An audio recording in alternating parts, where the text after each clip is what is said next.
साक्षी आप लोगों का स्वागत करती हूँ सबका गुरुकुल में।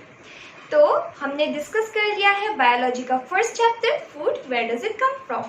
तो आज हम डिस्कस करने वाले हैं केमिस्ट्री का पहला चैप्टर फाइबर टू फैब्रिक, जो आप लोगों के एनसीईआरटी बुक में थर्ड चैप्टर है। तो ये चैप्टर बेसिकली डील करता है कैसे हमारे कपड़े बनाए जाते हैं, how fibres are converted into yarn and further the yarn is converted into fabric। तो इन चीजों के बारे में इस चैप्टर में डिस्कस किया गया है। तो आगे बढ़ने से पहले the first and foremost question is why do we wear clothes। ये तो बहुत बेसिक क्वेश्चन है, लेकिन इसका आंसर देखते हैं। चलिए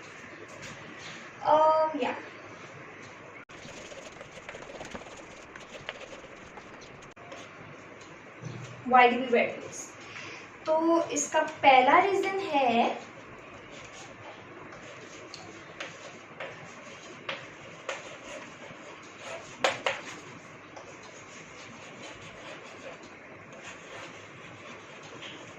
to protect ourselves against weather, मतलब हीट या फिर रेनफॉल,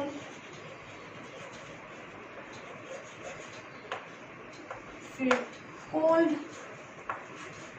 तो वेदर से बचने के लिए हम कपड़ा पहनते हैं। सेकेंडली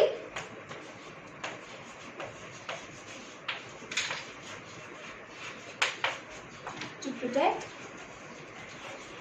ourselves from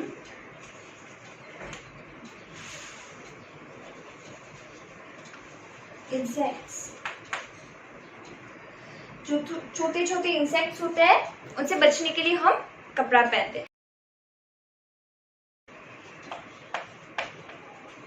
बहुत पहले लोग कपड़ा नहीं पहनते थे, वो अपने आप को वेदर और इंसेक्ट से बचाने के लिए क्या पहनते थे, वो पहनते थे इधर वो पहनते थे एनिमल स्किन कोल्ड वेदर में, और नहीं तो वार्म वेदर में वो पहनते थे लीव्स, बार्क्स या ग्रासेस। तो लोग जब कपड़े पहनने लगे तब ही हमारा कपड़े पहनने का थर्ड रीजन भी आ गया, जो है to look good। Obviously पहले लोग एनिमल स्किन या फिर ट्री बार्क, लीव्स ये सब पहनते थे हीट या रेनफॉल से बचने के लिए एंड इंसेक्ट से बचने के लिए। ये हो गया आप लोगों का। ओके गुड, हो गया ना। ठीक है, तो अब हम एक एजम्पशन लेंगे। मान लीजिए कि आप लोगों की फेवरेट टीचर रिटायर हो रही है, तो आप लोगों को एक सरप्राइज देना है। आप लोगों ने प्लान किया कि आप लोग उनके लिए कुछ मान लीजिए आप लोग उन्हें साड़ी गिफ्ट करेंगे। तो आप 4-5 फ्रेंड्स चले गए दुकान में क्लोथ खरीदने के लिए उनके लिए। तो शॉपकीपर ने आप लोगों को वेराइटीज, अलग अलग तरह के साड़ियाँ दिखा दी, अलग अलग वेराइटीज के या अलग मटेरियल के। तो आप लोग कैसे आइडेंटिफाई करेंगे कौन सा साड़ी कौन से मटेरियल का है? क्योंकि बहुत से मटेरियल होते हैं, जैसे कॉटन होते हैं, सिल्क होते हैं, फिर आप लोग लीजिए सिंथेटिक होते हैं। तो आप लोग कैसे पता करेंगे कि कौन सा मटेरियल से वो क्लोथ बना हुआ है? हम देखेंगे कुछ कैरेक्टरिस्टिक्स, ठीक है। तो यहाँ पर आता है कॉटन। पहले कैसे पता करेंगे? कॉटन होता है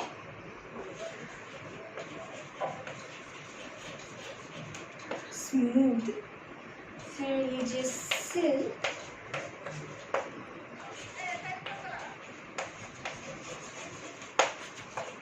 स्मूथ एंड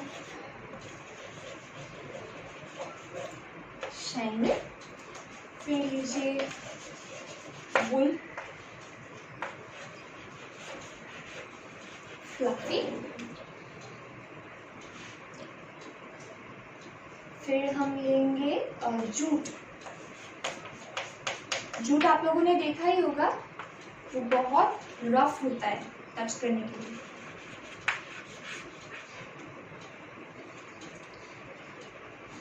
तो ये है कुछ क्लोथ मटेरियल। तो ऐसे आप आइडेंटिफाई कर सकते हो मटेरियल को छूकर। ओके,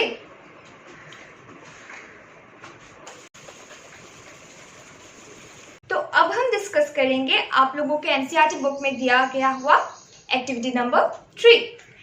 तो बेसिकली ये एक्टिविटी में बताया गया है कि आप लोगों को एक छोटा सा कॉटन क्लोथ का पीस लेना होगा। देन आप लोगों को वहाँ थ्रेड्स दिखेंगे, बहुत से थ्रेड्स दिखेंगे। आप लोगों को एक थ्रेड निकालना है, फिर थ्रेड को एक एंड में ऐसे पकड़ना है और दूसरे एंड में उसे स्क्रैच करना है। जब आप स्क्रैच करेंगे आप लोगों को छोटे छोटे और थ्रेड्स दिखेंगे, thinner strands, and this thinner strands are known as fibre. तो हमने जो थ्रेड निकाला उसे बोला जाता है यार्न। मतलब बेसिकली हमें क्या पता चला कि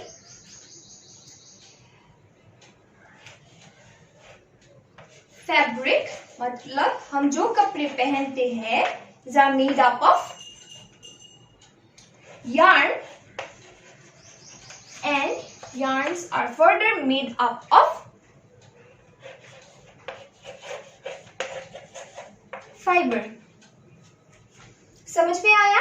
फैब्रिक बनता है yarn से और yarn बनता है फाइबर से। जो छोटे छोटे हमें स्ट्रैंड्स दिखे, थिनर स्ट्रैंड्स जो हमें दिखे उस थ्रेड में, मान लीजिए कि ये एक आपने थ्रेड निकाला है, तो जब आप इस एंड में ऐसे पकड़ेंगे और यहाँ पर आप स्क्रैच करेंगे ऐसे, तो छोटे छोटे और आपको थिनर स्ट्रैंड्स दिखेंगे इस थ्रेड की तरह, थिनर। तो ये है आपका फाइबर। मतलब इन फाइबर से ही एक यार्न बनाया जाता है और बहुत से यार्न्स जॉइन करने पर बनता है फैब्रिक। क्लियर? ओके, तो बढ़ते हैं अगले टॉपिक की ओर। तो अब हम पढ़ेंगे फाइबर का meaning.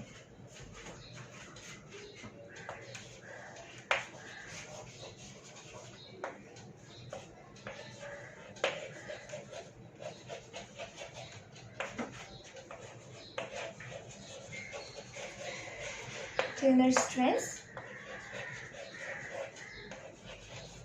used up in making yarns। Okay, direct fibre से yarn बनाया जाता है। तो फाइबर दो तरह के होते हैं। Fibres are of two types। First is natural fiber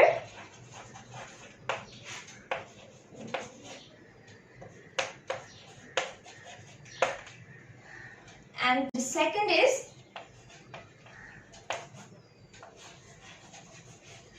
synthetic fiber। Okay, so natural fiber is further divided into two categories, which are plant and animal। मतलब नेचुरल फाइबर्स दो तरह के होते हैं, कुछ हमें मिलता है प्लांट से और कुछ एनिमल से। तो प्लांट से हमें क्या मिलता है? कॉटन, एंड ले सकते हैं जूट। ये दो हमें मिलता है प्लांट से। एंड सेकेंडली एनिमल से हमें मिलता है सिल्क एंड वूल। ओके, अब हम देखेंगे सिंथेटिक फाइबर्स। सिंथेटिक फाइबर्स वो फाइबर्स होते हैं जो नेचुरल नहीं है, मतलब this are man made. Synthetic fibres basically petroleum से बनाया जाता है, मतलब ये हुए मैन मेड। सिंथेटिक फाइबर्स में आप ले सकते हैं नायलॉन एंड पॉलिस्टर। तो आप लोगों को डिफरेंस पता चल गया। Fibres are of two types, one is the natural fiber and the other is the synthetic fiber. Again, natural fiber is further divided into two types, plant and animal fiber. ठीक है, plant fiber में आया cotton, jute. Animal fiber में आया silk, wool. फिर second category में जो है वो है synthetic fiber, जिसका एग्जाम्पल्स है nylon and polyester.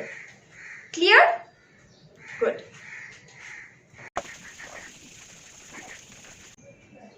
अब हम डिस्कस करेंगे natural fibres one by one. पहले हम डिस्कस करेंगे नेचुरल फाइबर्स के अंदर प्लांट फाइबर।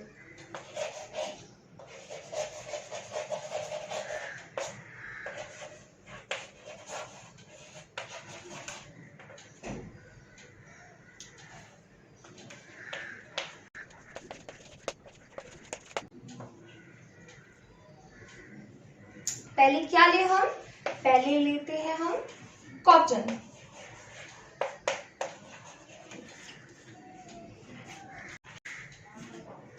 तो बेसिकली कॉटन सो किया जाता है, मतलब कॉटन सीड्स बोया जाता है मई टू सितंबर के बीच में, एंड उसके बाद अक्टूबर में हार्वेस्टिंग किया जाता है। चलिए कुछ कैरेक्टरिस्टिक्स देखते हैं कॉटन ग्रो करने के लिए।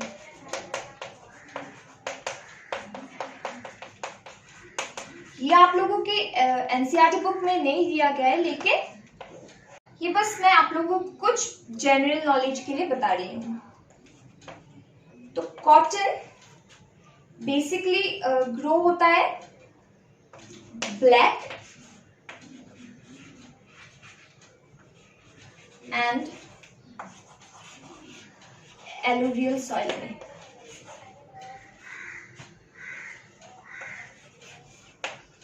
देन सेकेंडली इसे मॉडरेट रेनफॉल चाहिए, it requires moderate rainfall. And thirdly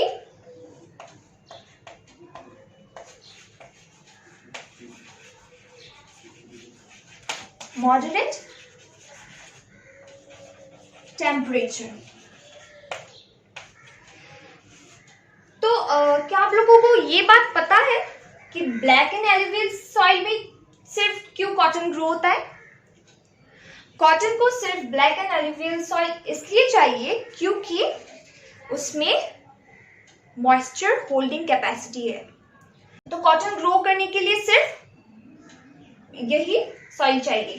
फिर कॉटन को चाहिए moderate rainfall, it requires moderate rainfall and temperature. ये बस मैंने आप लोगों के जनरल नॉलेज के लिए बताया है।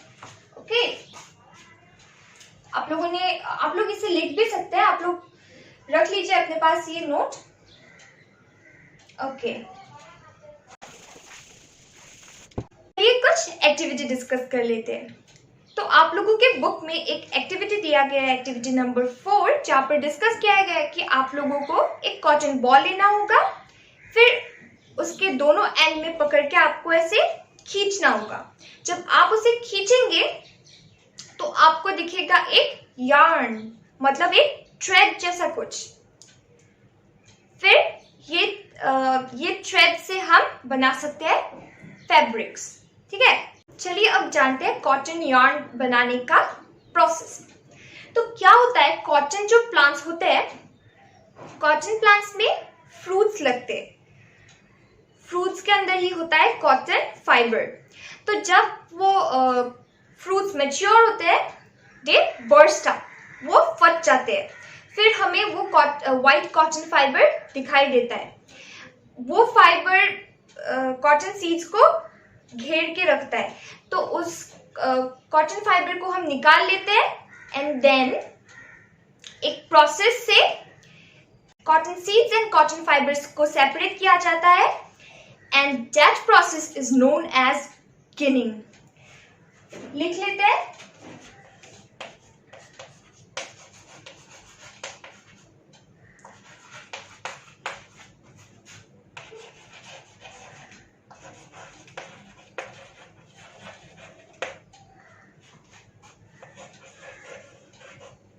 The process of separating cotton fibers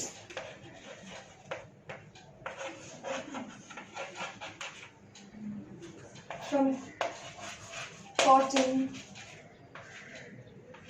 seeds is known as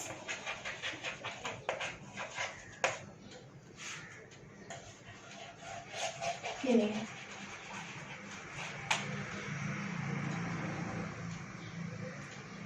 okay, so इस एक्टिविटी से कॉटन फाइबर्स को कॉटन सीड से सेपरेट किया जाता है। आप लोग एक बार देख लीजिए इसका मीनिंग। Okay, done.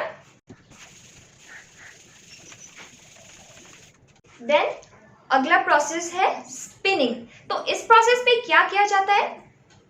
इस प्रोसेस में हमें जो कॉटन फाइबर मिलता है उस फाइबर से फाइबर्स को टुगेदर ट्विस्ट करके यार्न बनाया जाता है। ओके, तो स्पिनिंग का मीनिंग हुआ, स्पिनिंग का मीनिंग, ओके, तो it is the process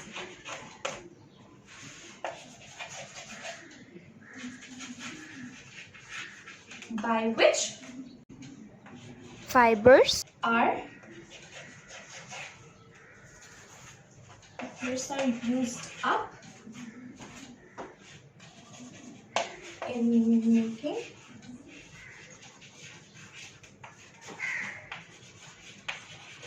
yarns। तो स्पिनिंग का मतलब क्या हुआ? फाइबर्स को ट्विस्ट करके यार्न तक कन्वर्ट किया जाता है। फाइबर्स, बहुत से फाइबर्स को ज्वाइन करके ट्विस्ट करना पड़ता है, फिर आता है यार्न। तो स्पिनिंग मशीन से किया जाता है, लेकिन पहले 2 हैंडमेड इक्विपमेंट्स यूज किया गया था जिनका नाम है टकली एंड चरखा। तो चरखा का तो चर्चा आपने सुना ही होगा। मतलब चरखा महात्मा गांधी यूज करते थे खादी प्रमोट करने के लिए। मतलब उन्होंने ये यूज किया था ताकि इंपोर्टेड ब्रिटेन जो क्लोथ्स होते थे या फिर अलग अलग प्रोडक्ट्स, या यहाँ पर खादी के साथ आप ब्रिटेन क्लोथ्स लीजिए, तो फॉरेन इंपोर्ट रिड्यूस करने के लिए उन्होंने चरखा का यूज किया था एंड खादी प्रमोट किया था। ओके, ये बस आप लोगों के जनरल नॉलेज के लिए, ठीक है, हो गया। अब हम आगे बढ़ेंगे अगले प्लांट फाइबर की ओर। तो अगला प्लांट फाइबर है जूट। आइए देखते हैं जूट के बारे में। ये नंबर बी।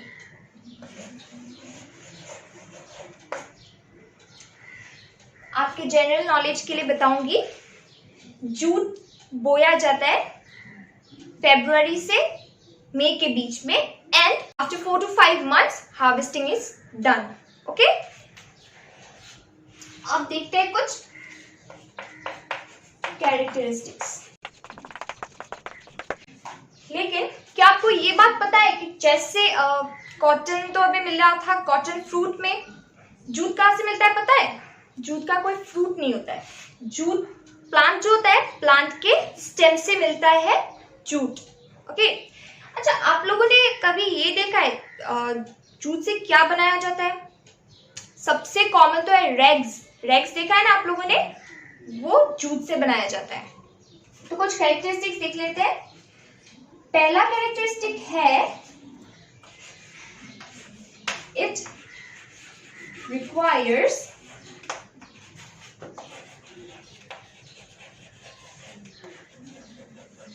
Heavy rainfall.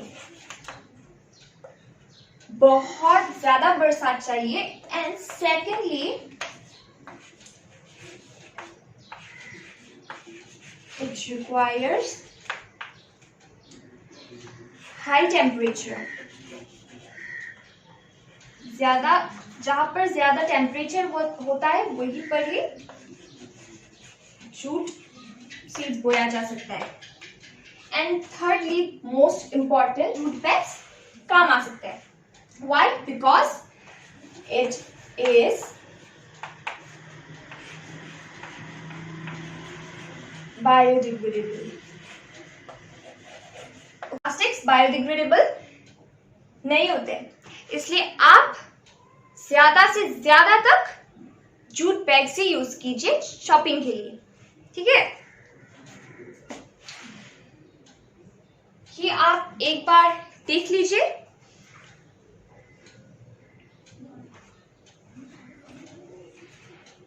आपके जनरल नॉलेज के लिए और कुछ बताना चाहूंगी। क्या आपको ये बात पता है कि 85% of the world's total jute cultivation कहाँ किया जाता है? वो हमारे इंडिया में किया जाता है। इंडिया के सबर्बन डेल्टा वेस्ट बंगाल में है। वहां पर 85% of the world's jute cultivation is done. Okay, jute cultivation India के असम एंड बिहार में भी किया जाता है कई हद तक। तो आप लोगों को जूट की कैरेक्टरिस्टिक्स पता चल गए हैं। तो आज की वीडियो में इतना ही। अगले वीडियो में हम डिस्कस करेंगे animal fibres and synthetic fibre. मतलब नेचुरल फाइबर में से हमारा प्लांट फाइबर तो हो गया first category, and second category हमारा है एनिमल फाइबर, एंड नेक्स्ट है, ये लिख लीजिए ए, एंड नेक्स्ट नंबर बी है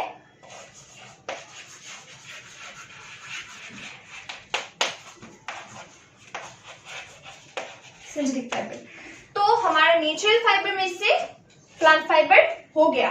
तो अगले वीडियो में हम डिस्कस करेंगे animal fibre and number B synthetic fibre. Okay, clear? तो आज के वीडियो में मैंने जो भी डिस्कस किया, अगर आपको कुछ भी क्वेरीज हो तो आप पूछ सकते हैं हमारे ईमेल आईडी में, जो मैं डिस्क्रिप्शन बॉक्स में डाल दूंगी। ओके, तो मिलते हैं अगले वीडियो में बचे हुए टॉपिक्स के साथ। सो आज के लिए गुड बाय। रुकिए, मुझे ऐसा क्यों लग रहा है कि आप लोगों ने अभी तक सब्सक्राइब नहीं किया चैनल को, और वीडियो को लाइक नहीं किया, शेयर नहीं किया, कमेंट नहीं किया? क्या ऐसा सच में है?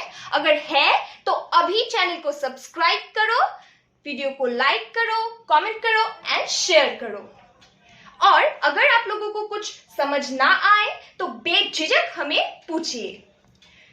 और क्या आप लोगों को ये बात पता है, ये सब्सक्राइब, लाइक, कमेंट फ्री होता है? तो किस बात की देरी है? अभी लाइक करो वीडियो को, क्योंकि इसके बिना मैं आप लोगों को जाने नहीं दूंगी। करोगे ना आप? करोगे। Good bye.